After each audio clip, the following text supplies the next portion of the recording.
Sir Yes. ઘણા બધા સ્ટુડન્ટ્સનું confusion હોય છે કે વર્ક વિઝામાં જવું જોઈએ યા સ્ટુડન્ટ વિઝામાં. તમારું શું સજેશન છે? ફર્સ્ટ ઓફ ઓલ કે વર્ક વિઝા જેવું હોતું નથી મારા ઓપિનિયનથી. હું મારું ઓપિનિયન આપું. અને વર્ક વિઝામાં જાઓ છો તો પણ તમે વેરીફાઈ કરો પહેલા તો કઈ કન્ટ્રી છે, એ કન્ટ્રીમાં એ કંપનીઝ ત્યાં છે નથી, તમારા કોઈ રિલેટિવ્સ છે તો એને ત્યાં મોકલો.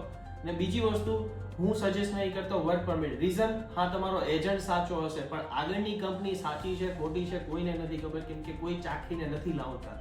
એજન્ટ સાચો હશે, કંપની ઉડી જશે તો ત્યાં પહોંચ્યા પછી તમે શું કરશો? એ જે પણ પૈસા ભર્યા XYZ અમાઉન્ટ તમે પે કર્યું હશે એ બધા જ પૈસા ઝીરો થઈ જવાના. પાછું તમે વર્ક પરમિટ શોધો. સો બેટર છે, મારું ઓપિનિયન એવું છે, સ્ટડી પર જાઓ. ગવર્મેન્ટ કે યુનિવર્સિટીને તમે પૈસા આપ્યા છે, એ તમને રિસીપ્ટ મળી હોય છે, તમે પાસ કરો, આગળ એમાં વર્ક કરો. JSW હોય, PSW, કોઈ પણ કન્ટ્રીમાં જાઓ, પછી એ જ ફિલ્ડમાં તમે આગળ જોબ કરતો વ્હાઇટ કોલર જોબ મળશે.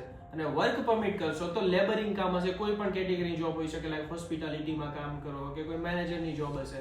બટ તમારે સારી પોસ્ટમાં કામ કરવું છે, લાઈક ચેર ઉપર બેસીને કામ કરવું છે, તો સ્ટુડન્ટ વિઝા હું હંમેશા સજેસ્ટ કરીશ. જો તમને આવી જ ઇન્ફોર્મેશન જોઈએ છે, લાઈક કરો, શેર કરો અને ફોલો કરો.